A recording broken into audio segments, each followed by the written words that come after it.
के स्टूडेंट्स, चलिए आप लोग जो वीडियो का इंतजार कर रहे थे वह इंतजार का समय समाप्त हो गया। आइए फिर आज आप लोग के लिए केमिस्ट्री की क्लास में एटॉमिक स्ट्रक्चर लेकर के आए हैं, जिसको आप लोग परमाणु संरचना बोलते हैं।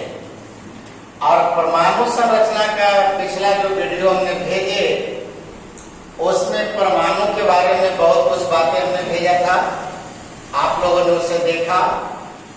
जॉन डाल्टन की कहानी भी पढ़े, आपको जॉन डाल्टन की बात कैसे कटी, जे टॉमसन ने आया, गोल्डस्टीन की कहानी बताए, यानी जेम्स चैडविक की कहानी बताए, जिन्होंने मिलकर के बताया कि परमाणु को हम तोड़ सकते हैं। अब परमाणु को जब उन्होंने तोड़ा तब देखा कि परमाणु के अंदर में यानी ऐसे कण तो बहुत सा मिला, लेकिन 3 गो कण ऐसा मिला जो करीब करीब 99% तत्व की परमाणु में वह 3 कण मिला। और वैसे कण को ही नाम पर यह मौलिक कण, यानी परमाणु का मौलिक कण।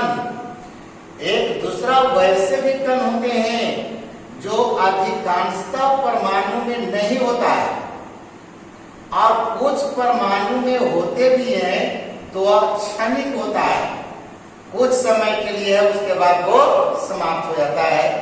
तो 2 तरह के कण बताए थे अगले दिन। अब यहाँ पर देखिए मौलिक कण की परिभाषा में यही तुम लोग को बताया, नोट कीजिएगा कि वे सभी कण जो अधिकांशतः तत्वों के परमाणु में पाया जाता है तो उसी को परमाणु का मौलिक कण कहते हैं। समझिए, अधिकांशतः तत्वों की परमाणु में जो पाया जाता है तो उसी कण का नाम है क्या चीज? मौलिक कण उसको कहते हैं। तो देखिए बच्चे, आपका मौलिक कण में पहला कण हमने लाया था इलेक्ट्रॉन, जिसके बारे में हमने बताया था कि जे टॉमसन ने खोज किया और इन्होंने एक विद्युत विसर्ग नली का प्रयोग किया। उस प्रयोग में इनको एक किरण प्राप्त हुआ, जिस किरण का नाम इन्होंने कैथोड किरण रखा। उसी कैथोड किरण में एक कण मिला, उसी कण का नाम जे टॉमसन ने इलेक्ट्रॉन रख दिया। जब इलेक्ट्रॉन का गुण उन्होंने जांच किया तब पता चला कि इलेक्ट्रॉन जो है एक आवेशित कण है, माने इलेक्ट्रॉन पर आवेश है। अब एक बात यहाँ पर याद रखें सभी लड़के कि दुनिया में जितना भी कण है, छोटे छोटे जो कण है, उस कण का जो द्रव्यमान होता है, वह द्रव्यमान जो होता है वह तराजू से तौला नहीं जाता है, बल्कि किसी अन्य तत्व की परमाणु से तुलना किया जाता है। अब तुलना करके तब उसका द्रव्यमान बताया जाता है। तब अगर किसी माने दूसरे कण से अगर तुलना उसका कर रहे हो तब उस द्रव्यमान को सापेक्ष द्रव्यमान कहते हैं। कौन द्रव्यमान कहते हैं? सापेक्ष द्रव्यमान कहते हैं। लेकिन अगर उसी को ग्राम में अगर व्यक्त कर देते हो तब वही निरपेक्ष द्रव्यमान कहलाता है। इसलिए इन्होंने देखे इलेक्ट्रॉन पर कितनी आवेश है, यहाँ पर एक वैज्ञानिक और आया।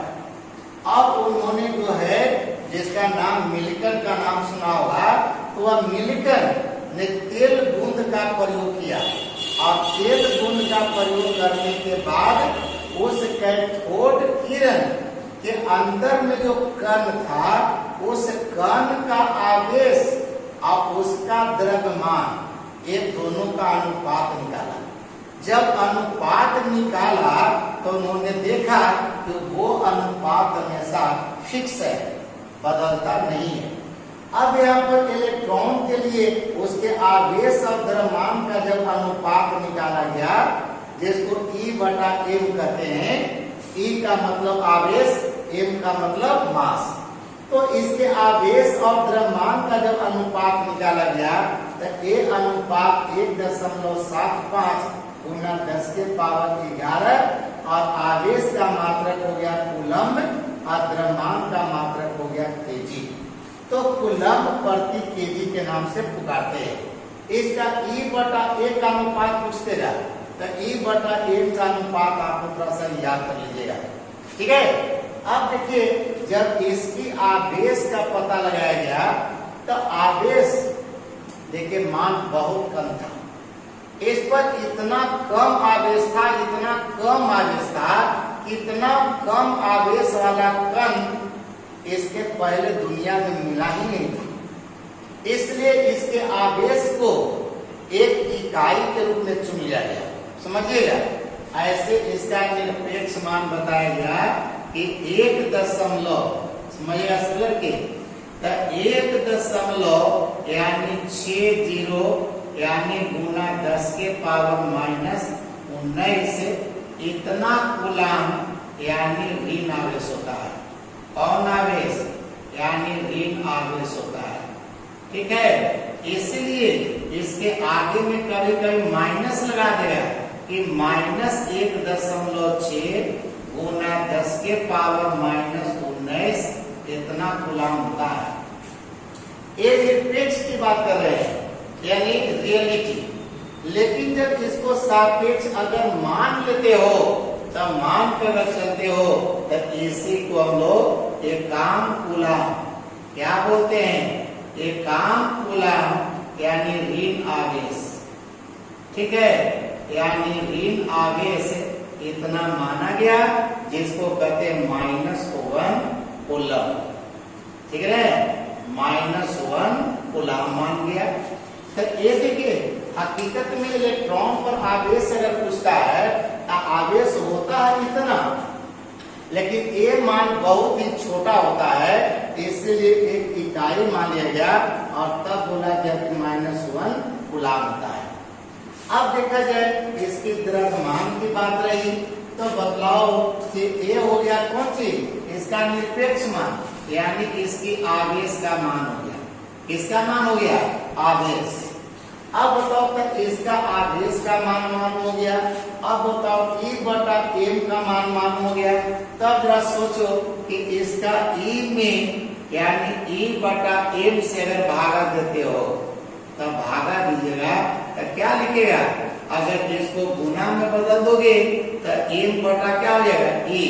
तो यहाँ E से कट गया तो बाकी इसका क्या निकल जाएगा? M निकल गया। तो देखिए इसका एक इतना जो मान है, इस मान में अगर इतना से अगर भागा दे देते हैं, इलेक्ट्रॉन का देखिए साथ तुलना किया गया कि इलेक्ट्रॉन का द्रव्यमान कितना हो सकता है, तो समझिएगा कि इलेक्ट्रॉन का जो द्रव्यमान होता है, ठीक है, तो इलेक्ट्रॉन का देखिए सापेक्ष द्रव्यमान की बात कर रहे हो, तो इलेक्ट्रॉन का देखिए द्रव्यमान की तुलना किया गया हाइड्रोजन परमाणु से।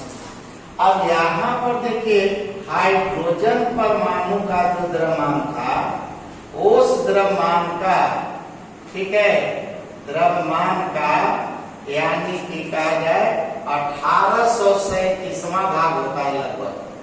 यानी अब यहाँ पर हाइड्रोजन परमाणु का द्रव्यमान जो होता है, अब देखा जाए तो 1.008। अब हाइड्रोजन परमाणु का द्रव्यमान अगर लेते हो कि यानी 1.008 और उसमें अगर 1837 से अगर भागा दे देते हो तब सोच सकता है इसका मान लगभग 0 हो जाता है। यानी कहते हो कि 0.00 यानी 5, ठीक है। तो यानी कि 0.55 यानी 7 कहा जाए, इतना यू कहते हैं, या इसी को लगभग होता है यानी 0 कहा जाता है। तो लगभग देखिए इसको हम लोग 0 मान लेते हैं। बात समझ रहे हो? तब यहाँ पर समझेगा सभी लड़का लड़की कि यहाँ पर इलेक्ट्रॉन का जब द्रव्यमान पूछेगा तो द्रव्यमान में भी 2 मान याद करेगा। एक इसका निरपेक्ष मान हो गया और एक इसका सापेक्ष मान हो गया। बात समझ रहे हो? अब देखा जाए जब आवेश पूछेगा तो इसका भी 2 मान बोलना, एक निरपेक्ष मान हो गया और एक सापेक्ष मान हो गया। इसलिए अब देखा जाए अगर इलेक्ट्रॉन को अगर संकेत के रूप में लिखा जाए, किस रूप में, संकेत अगर लिखते हैं तो देखा जाए इलेक्ट्रॉन को ऐसे डिनोट किया जाता है ए से, और इसका जो आवेश होता है इस आवेश को लिखते हैं देखिए नीचे। अब द्रव्यमान जो बोलता है कि लगभग 0 होता है तो देखिए ये ऊपर लिखते हैं।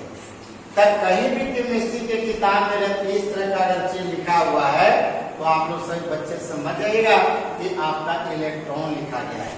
क्या लिखा गया है? इलेक्ट्रॉन लिखा गया है।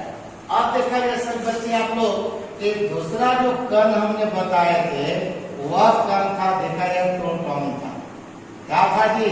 प्रोटॉन था। और प्रोटॉन जिसके बारे में अगले दिन हमने बताए थे कि इसका खोज करने वाला देखिए गोल्डस्टीन था। कौन था? गोल्डस्टीन। और गोल्डस्टीन जो खोज किया वह बताए थे देखा जाए कि नोड किरण से खोज किया था। कौन किरण? ये नोड किरण। और एक किरण एक छिद्र से निकला था, इसलिए इसको कैनाल किरण भी कहा जाता है। कौन किरण? कैनाल किरण कहते हैं। अब ये जो कैनाल किरण का मतलब छिद्र से निकलते दिखाई पड़ा था, तब इसका देखा गया ये आपका गोल्डस्टीन ने ये जो प्रोटॉन था इसका भी जांच ही किया, इसके गुण के बारे में गोल्डस्टीन ही बताया। तो सबसे पहले इन्होंने यही बताया गोल्डस्टीन ने कि प्रोटॉन जो होता है वह एक धनावेशित कण है। यहाँ इलेक्ट्रॉन के बारे में बताया गया कौन चीज कि इलेक्ट्रॉन जो होता है वह समझिए ऋणावेशित कण है। कौन कण है?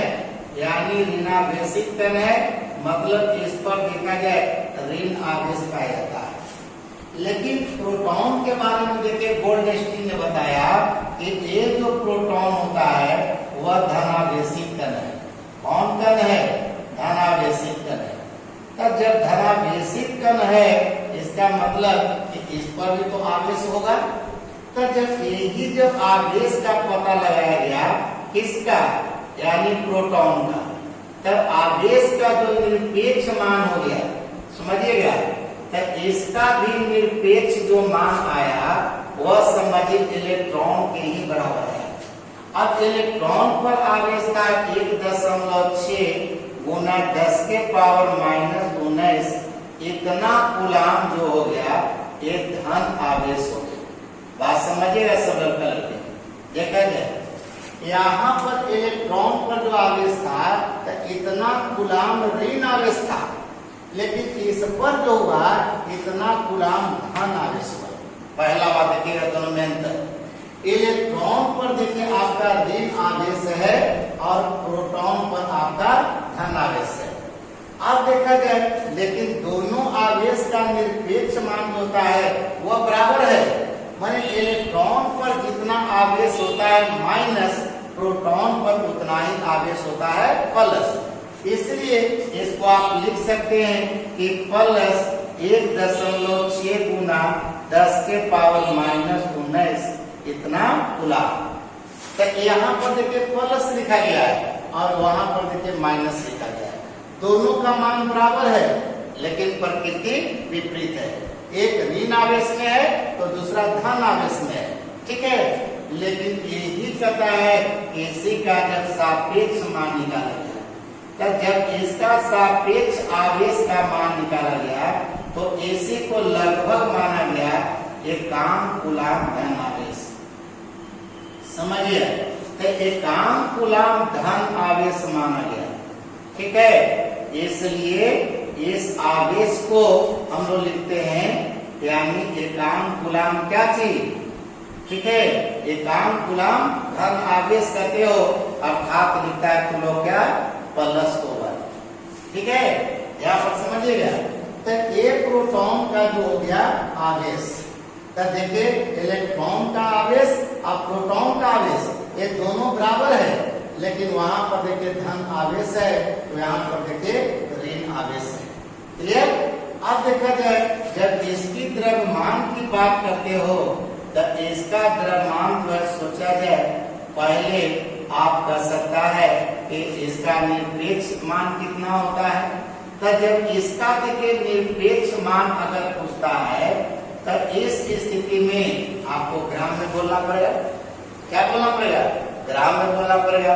तो ग्राम में याद करेंगे सब लड़के, इसका जो मान होता है वह 1.67 होता है और गुना 10 के पावर -24 ग्राम होता है।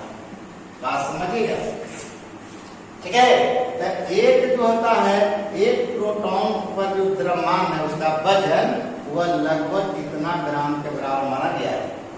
अब वही जो सापेक्ष अगर द्रव्यमान करते हो, तुलना करते हो, तो इसका जो सापेक्ष मान होता है वह समझिए कि हाइड्रोजन परमाणु के द्रव्यमान के लगभग बराबर होता है।